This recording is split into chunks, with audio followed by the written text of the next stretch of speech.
Major funding for this program is made possible by grants from Bank of America, Merrill Lynch, and Perfect Building Maintenance, New York Community Bank, Kilroy Architectural Windows, Inc., New York's window company, Capital One Bank, Greenberg Traurig, LLP.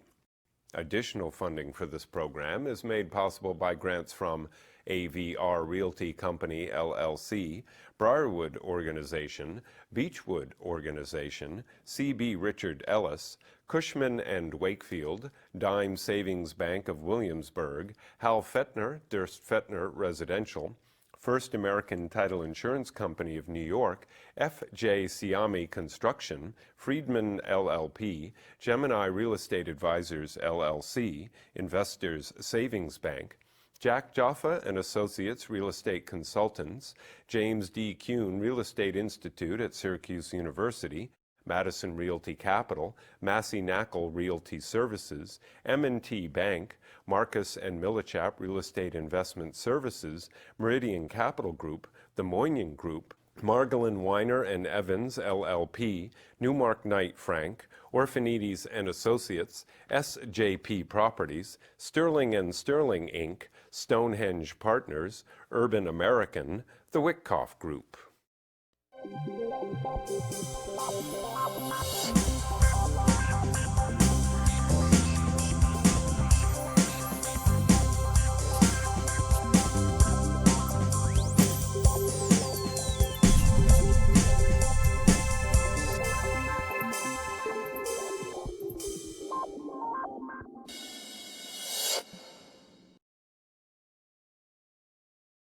Hello, my name is Michael Stoller. We're in the spring of 2010. You know, allegedly we're out of the recession. There's a little problem in Greece. There's a little other problems happening over there. And, you know, people think that the world of real estate is really getting better. So today I've assembled a distinguished group of former guests who are going to give their insight and their thoughts on the state of the market. My guests today include Steven Siegel, the chairman of global brokerage at C.B. Richard Ellis, Jonathan Mechanic, worldwide chairman of the real estate practice for the law firm of Freed, Frank, Harris, Shriver, and Jacobson. Coming in from New Jersey, took him a little while to get here today, our good friend Stephen J. Pizicki, chairman, Grand Poopah of SJP Properties, and last but not least, the newly appointed co-chairman of the board, associate broker, maybe? Okay. Our good friend Bruce Mosler, co-chairman of the board of Cushman and Wakefield. Stephen, you haven't been around here recently, and we were going to call this the Pizicki Report today. Thank you. So, Thank you. you know, what's happening? I mean, I realize you got Governor Christie over there. You have, they just raised the prices on the trains and the buses. What's happening in New Jersey? That's why you're in New York today, because you also have some great properties in New York. But what do you see happening in the market today in New Jersey and in general? In New Jersey, you know, if you got to look at a little history to talk about New Jersey today. And New Jersey lost Lucent and AT&T, enormous loss. And it's really taken a long time to fill that. The pharmaceuticals did to some extent, but we're still catching up from those losses. The waterfront has pretty good activity and is fairly tight. Suburbs are a little quiet. So that kind of sums up New Jersey. Mr. Siegel, you remember when you were spending time in New Jersey? I do indeed. So has the world got any better 25 years later? In New Jersey or for me? And for you, I He's in New York, it's easier. You first. No, for you, boy, you really needed a lot of work up those years. I wanted to. Your wife have a younger sister? Oh, man. Okay, come on, get back to the show.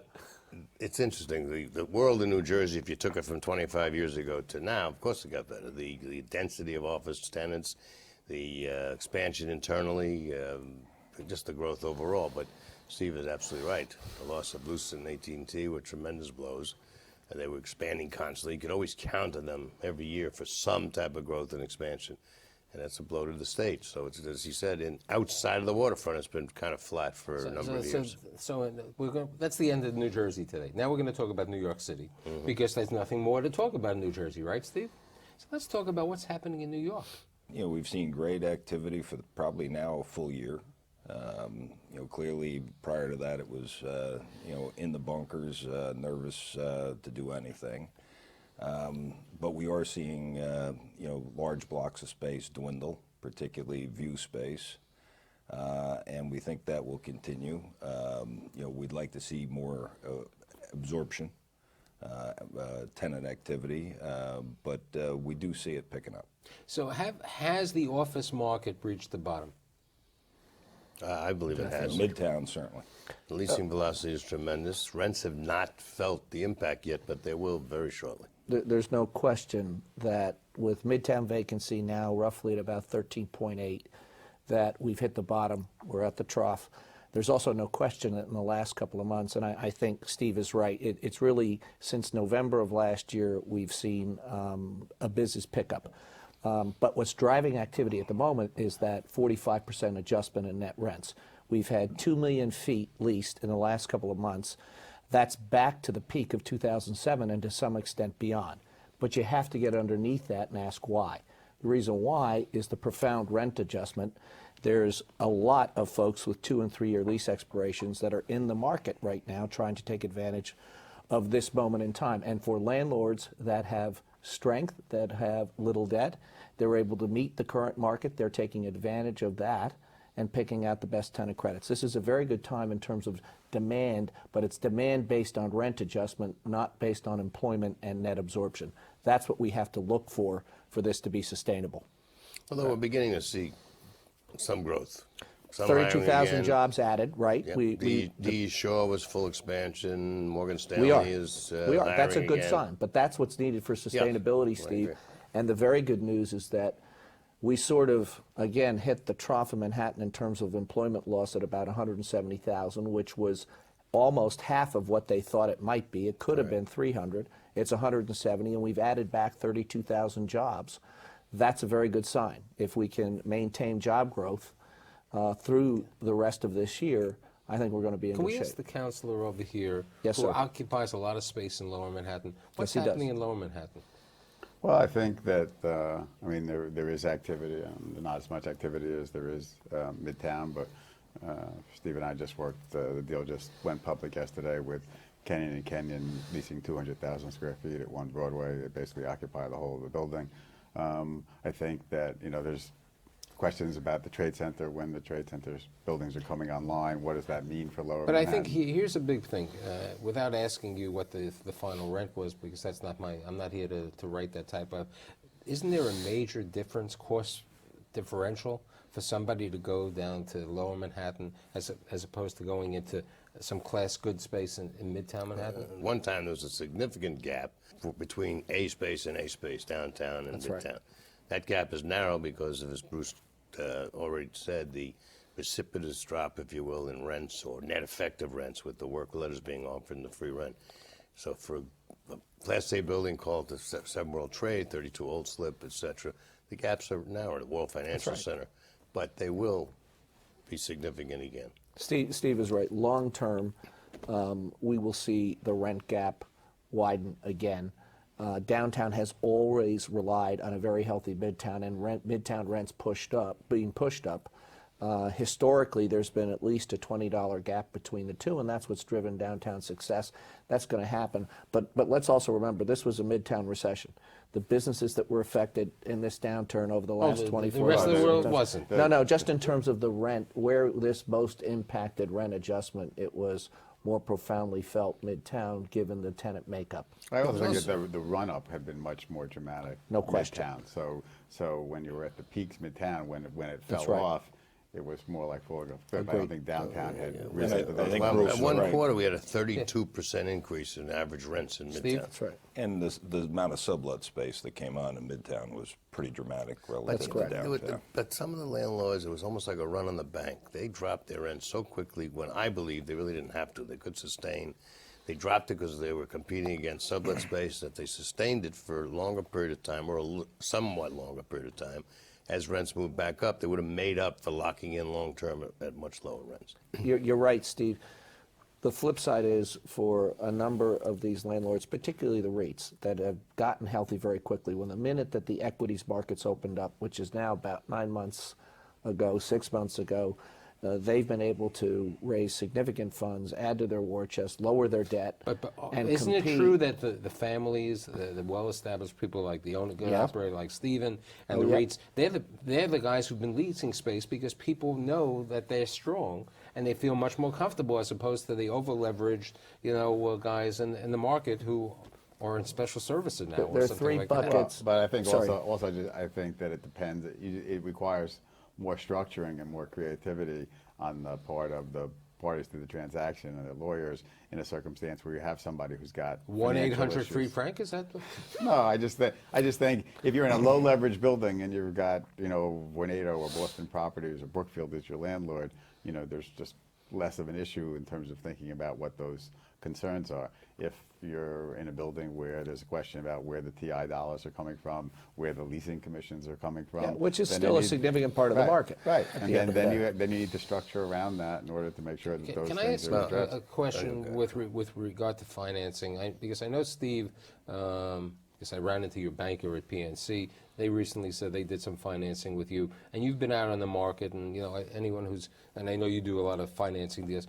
Money is more available today, right? Much more question. available. Much more No available. And question. not only that, lenders that have expiring loans or loans with a servicer are of the mindset not to take property back. Not all of them, but they're of the mindset to rework that debt, have it recapitalized, bring somebody in if they can. I went to a conference about 6 or 8 months ago, and somebody made a very profound statement. Be nice to your lender because they will be your lender. And they're right. I won't mention names, but we did a deal at the end of last year which closed for a building downtown. The servicer was involved, the primary lender was involved, and the mezz lender was involved. And they were very much behind getting that deal done. And so they made those qualms that John mentioned, they eliminated them.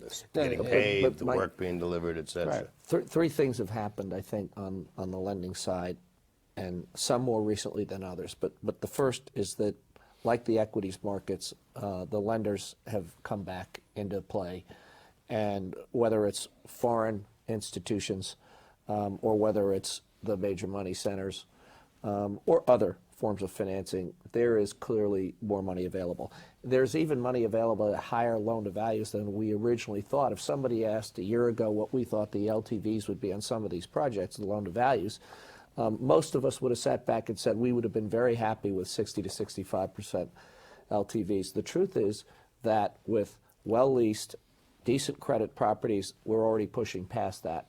So there's some very strong signs. Even just to give you a sense of the strength of the investment sales side of the marketplace, we've had properties that we put out to market last year where you had 0 bids. Today you're seeing multiple bids on these properties, all a sign of the fact that people believe that the market has come back, flight to quality, and recently certain assets that are about to sell that are showing 5 caps or 5+ caps. This is a very good sign for the future. For those quality assets. I think the sale price of properties probably has almost doubled since a year ago. I agree. At least. I think that's last exactly year right. your average building sold, if it was a good property with seller financing, If for it sold. $350 a foot. Now you have 340 Madison at $730. You had 600 Lex at $660 a square foot. I mean, this is high, and that's what I'm a little worried. The price has gone up too fast. The prices really never fell that dramatically. If you look at the bad times, the better quality properties just didn't sell. They just There didn't put them was on the it was market. probably Very one of the little of them was slowest selling. periods for activity. Exactly The right. sales sides for all these firms were quiet as could 90% be. off the peaks. And It was I quiet. think the answer the is one commercial damaging. property didn't fall as much as people thought. And what you're seeing in Lex, 600 Lex is this ground lease that sold for that kind of number. And Without any retail. Yes. With So you're truly seeing- no retail on it. And there you have landlords. They are landlords who are smart. I'm not putting my property in the market because I know the world will recover. That's and right. At the appropriate time, I will. And what these sales indicate is there are people out there that believe that rents will rise significantly. Yeah, the one thing we ought to say is, Michael, that this is not going to be, in my opinion, a recovery that lifts all ships. The cliche that a rising tide lifts all ships, in this particular recovery, I think we're going to see a bifurcation in the market. There'll be 6 or 7 gateway cities in the United States. There'll be some core cities throughout Europe. The same in Asia. But when you start to look at the secondary and tertiary market, I think this is going to be a slower recovery for those marketplaces than we've seen historically in the past. I agree. I think you're even seeing what Steve said before about the New Jersey office market, with the exception That's of exactly right. Jersey City and Hoboken, is still slow. The Westchester market But is that's not from miserable. but that's the Jersey market is not from the decline that we had in the last couple of years. It's been slow for years. Yes. It was slow leading. It was slow before. It was slow You mean when before he had the black downturn. hair? Yeah. That's right. Washington, for example, is booming right now. I mean, absolutely booming.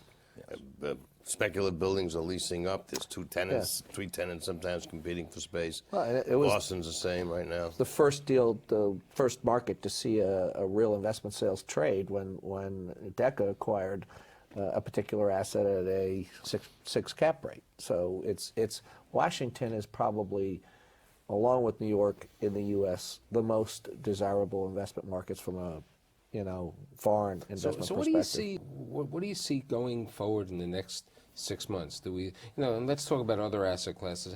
Any idea, especially since you are in the retail business in certain of your other vocations? I mean, residential business. Residential. Residential and retail. Well, my wife's in the retail business. She She shops. supports the retail No, business. I forgot. What about your apartments? Actually, we, thanks to the gentleman on my right, have renegotiated now 2 sets of our portfolio in the Bronx, very successfully recapitalized, and we're in pretty good shape. But we see multiples moving, albeit slowly, same as rents. We tried to close that just before the show so that we It was closed would, last night, actually, and it was a win-win for us. So we see our Bronx portfolio improving dramatically. I think rents. Are still One down. moment. Rents in New York City. No, we extended the debt, an additional 5 years over 212 expiration. The Manhattan market rents, according to O4 Yardeni, he's 101% leased. He has a Ophir's waiting never list. not been 101% leased. But he's still paying brokers and giving concessions. That's right. Something that he never did. Gotta love him. If it was here a couple weeks ago, he's still paying. He's paying 1 month, brokerage commission. That's it. But here's the interesting thing. The reason that the residential is doing well is that you have a lot of multifamily lenders out there. I mean, there's a bank from New Jersey called Investors who was on my show a couple weeks ago. They opened up a loan production office in New York. Everybody wants to be in the multifamily residential financing. And Fannie and Freddie. Well, they're giving away. I think you have a bifurcated market right now. You have clearly on the rental side in better locations, rents, concessions going down, rents are pretty staggering. It's hard to believe people can afford these kind of rental rates. The condo market has cooled a bit.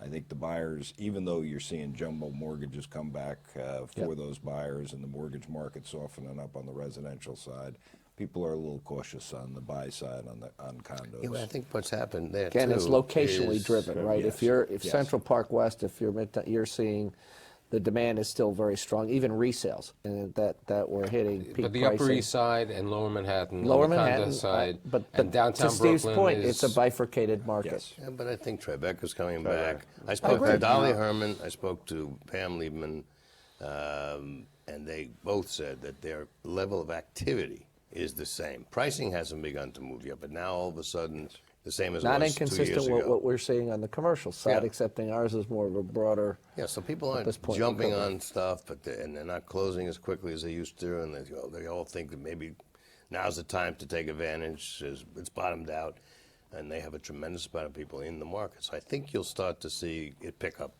dramatically. It's ebbed and flowed at funny times. Last summer was very strong on the condo side. It was strong right through December, slowed down a little bit in the beginning of the year. We may have a decent, given the mortgage markets coming back on the jumbo side, we may have a decent summer again, which is an odd time to be selling a lot of condos. Steve has a terrific building on The Platinum is 45th great. and 8th, Platinum called the is, Platinum.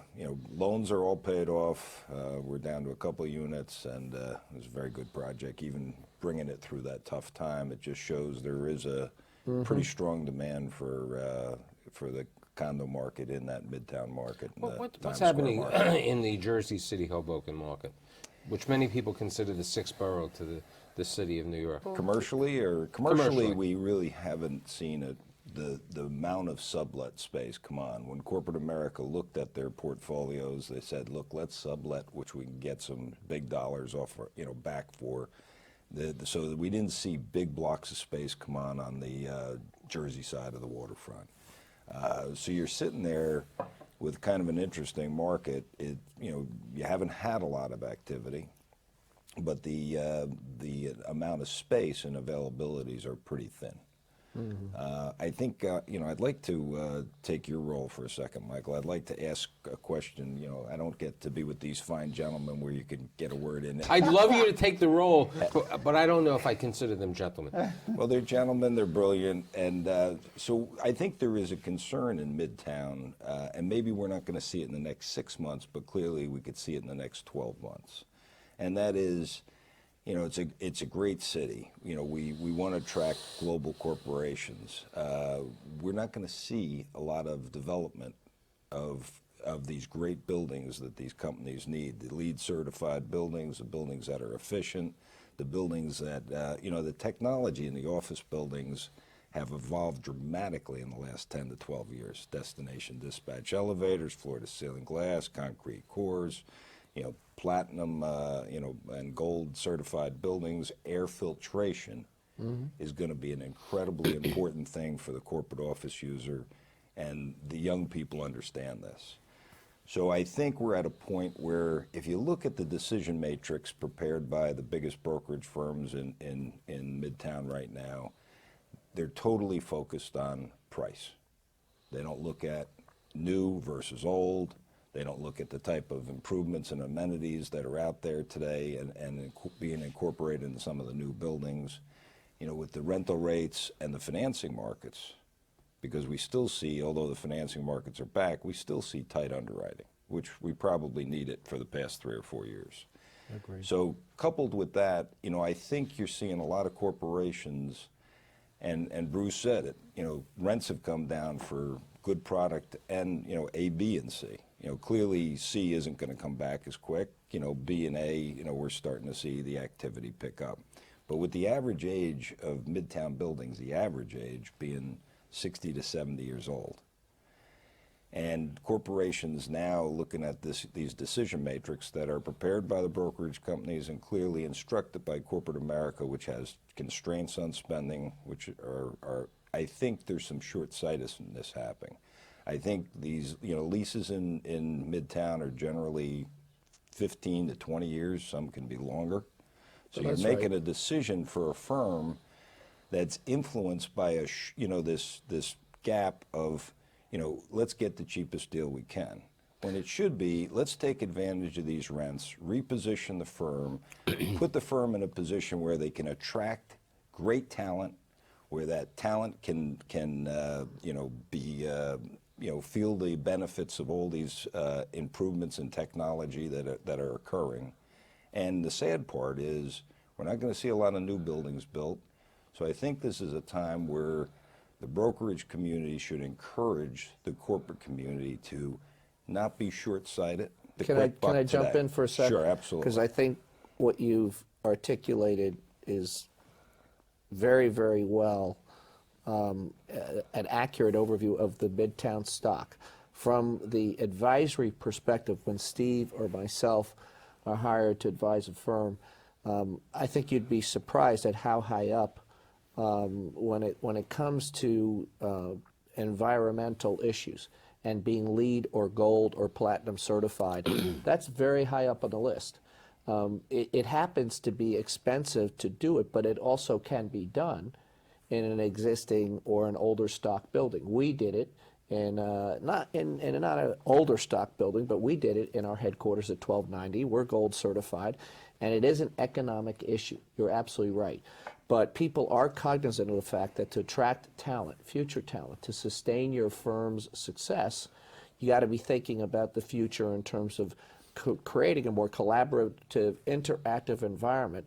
at the end of the day, but let's remember that corporate America over the last 18 months has gone through the kind of price-oriented. right sizing, and for survival reasons has had to see their profits sustained only through cost-cutting measures. So there's no question that corporate America's been digging out for the last 18 months, and for the first time, I think we're beginning to feel better. Revenue growth is there again, but profits today are still being generated by watching your bottom line. So it's the balance, and I think that's what we try to strike in advising clients, is thinking long-term with remembering that the economics are still important. We do actually sell exactly what Bruce and Steve are talking about. We truly believe that in the next, if it's not this generation, and Steve and I have discussed this, it'll be the generation after that, that they will not want to work in a non-LEED certified, fresh air quality building. My daughter, when she was filling out her college application, they asked for 5 words to describe herself, and one of those was green. Even her generation may come out and say, well, you know, I'm given 3 choices, and one of them is a LEED certified or platinum building, gold or whatever. That's where I'm going. And I tell this to law firms, I tell this to other tenants that we're representing, that, you know, you ought to think about that, as Steve said, not make a short-term, narrow decision. The irony is, you know, the Googles of the world are at 111 8th Avenue.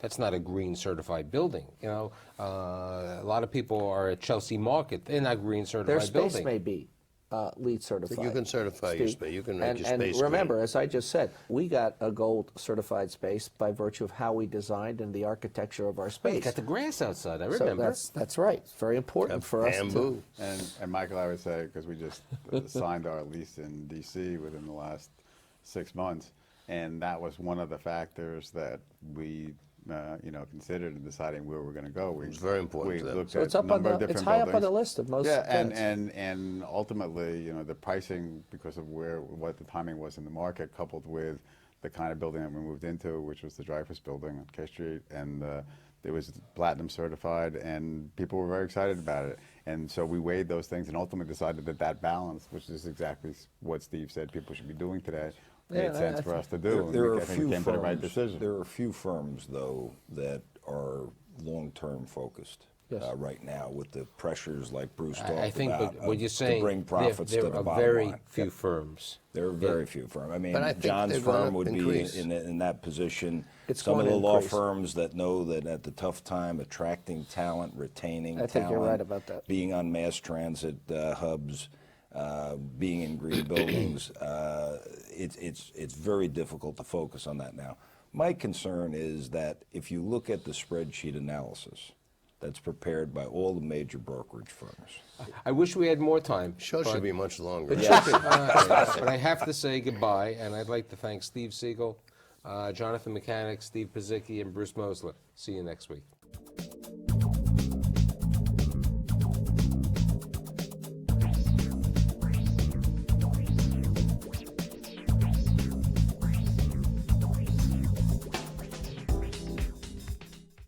Major funding for this program is made possible by grants from Bank of America, Merrill Lynch, and Perfect Building Maintenance, New York Community Bank, Kilroy Architectural Windows, Inc., New York's window company, Capital One Bank, Greenberg Traurig, LLP.